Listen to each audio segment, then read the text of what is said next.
यार दोस्तों, आप लोगों का मेरे चैनल पे स्वागत है। मेरा नाम अर्पित कुमार है। तो आज मैं आप लोगों को मैं बहुत ही इम्पोर्टेंट न्यूज लेकर आया हूँ कि आप लोग अपने पास गर्मी का अनुभव तो कर ही हो रहे होंगे। इस समय इतनी ज्यादा गर्मी है कि हम लोगों के सोच से परे है। बहुत सारे लोग इससे पीड़ित हैं, बहुत सारे लोग परेशान हैं। लेकिन अगर इन्हीं सब चीजों के बीच में देश में गर्मी के हाल तो बहुत बेहाल है, लेकिन अगर देखा जाए तो इन्हीं सब के बीच जो अगर कि किसी एक प्रदेश की बात की जाए जहाँ पे सबसे ज्यादा टेम्परेचर इस समय रिकॉर्ड किया गया है, या वो जो राज्य है वो गर्मी से बहुत ज्यादा परेशान है, तो उस राज्य का हम नाम आपको बताते हैं। वो राज्य है उत्तर प्रदेश। उत्तर प्रदेश में जो इस बार जो कि एक तरीके से हम कह सकते हैं कि मोस्ट पॉपुलस स्टेट भी है, वहां पे जो इस बार गर्मी या टेम्परेचर जो है, हीट का वेव का, वो बहुत ही ज्यादा मापा गया है। और ये जो टेम्परेचर है ये उत्तर प्रदेश के एक जिले बांदा में, जहाँ पे 49.2 डिग्री सेल्सियस का टेम्परेचर,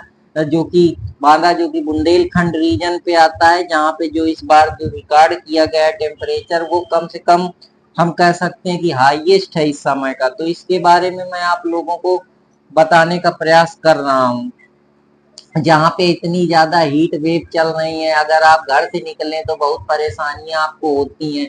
इतनी ज्यादा गर्मी है जो हमारे लोगों के बर्दाश्त के परे है। जो इस बार टेम्परेचर रिकॉर्ड किया गया है वो 49.2 सेंटीग्रेड है, जो कि इस बार का सबसे ज्यादा है। उसके बाद अगर और आप देखें, क्योंकि जो ये रीजन है ये ड्राई क्लाइमेट रीजन में आता है, और ये इस वजह से ज्यादा गर्म हो जाता है क्योंकि यहाँ पे जो स्टर्लीज वेव है वो राजस्थान से डायरेक्ट इम्पैक्ट करती हैं, जिससे यहाँ का जो टोपोग्राफी है या जो लोकेशन है वो भी मैटर करती है। तो ये सारी चीजें हैं जिसको हम बोल सकते हैं कि ये इस स्टेट को या इस जो ये जिला है उसको ज्यादा हीट वेव यहाँ पे जनरेट होती है, जिससे जो वहाँ का पॉपुलेशन है, वहाँ के लोगों को काफी समस्याएं झेलनी पड़ती हैं, जिससे वहाँ की जो मोर्टालिटी रेट है वो बढ़ता है।